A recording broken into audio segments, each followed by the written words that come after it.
یقیناً تم بہت بے چین ہو چکے ہوگے کہ آخر کب اللہ میرے ان حالات کو بدلے گا، اور بہتری کے اسباب ڈھونڈ رہے ہوگے۔ تو یاد رکھو، اللہ تمہیں کچھ ایسے سائنس ایسی نشانیاں بھی ضرور ظاہر کرتا ہے جس پر تم غور نہیں کرتے۔ دیکھو، زندگی کتنی ہی مشکل ادوار سے گزر رہی ہو، اگر تمہارا دل اس وقت سچے دل سے یہ اعتراف کرتا ہے نا کہ سب کچھ اللہ کے ہاتھ میں ہے، اور اللہ کے اذن سے مشکل آتی ہے اور اسی کے حکم سے ٹل جاتی ہے، تو اللہ تعالیٰ ایسے دل کو فوراً صبر و تسلیم کی توفیق دے دیتا ہے، اور اسے وہ حوصلہ، وہ ہمت، وہ طاقت بخشتا ہے کہ جس سے اس کے حالات بہتری کی طرف چل پڑتے ہیں۔ جس کو تم پریشانی سمجھتے ہو وہ ہو سکتا ہے کسی اچھے وقت کا آغاز ہو۔ جب حضرت یوسف علیہ السلام کنویں میں گرائے گئے تھے تو انہیں معلوم نہیں تھا کہ یہ نئے سفر کا آغاز ہے، بادشاہت کا سفر۔ یاد رکھو، جہاں ایک دور ختم ہوتا ہے نا، وہیں سے دوسرے دور کا آغاز ہوتا ہے۔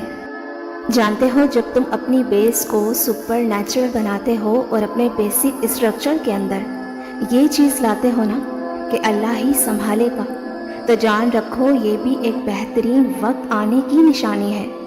نبی کریم صلی اللہ علیہ وسلم نے فرمایا، جب تمہارا ایمان اس بات پر ہو کہ جو رب کرتا ہے وہی تمہارے حق میں سب سے بہتر ہوتا ہے، تو اللہ بھی اس سے راضی ہو جاتا ہے۔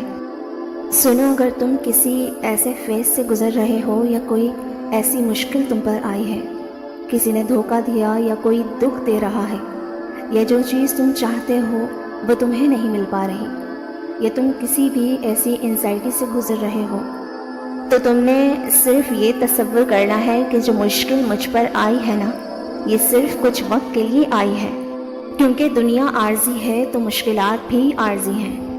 لہٰذا تم غموں اور دکھوں میں خود کی ایسی حالت ہرگز نہ کیا کرو جیسے ایک بے لنگر جہاز موجوں کے ساتھ بہتا چلا جاتا ہے اور کہیں قرار نہیں پکڑ سکتا۔ تمہیں تو یہ یقین ہونا چاہیے کہ آندھی ہو یا طوفان، تمہارا رب تمہیں کنارے تک لے کر ہی جائے گا۔ یاد رکھو، اگر کسی چیز کی چاہت اتنی بڑھ جائے نا کہ تم اپنی زندگی میں موجود دوسری چیزوں سے غافل ہو کر اپنا ہوش کھو بیٹھو، تو اس کا مطلب تم اللہ پر یقین کھو بیٹھے ہو۔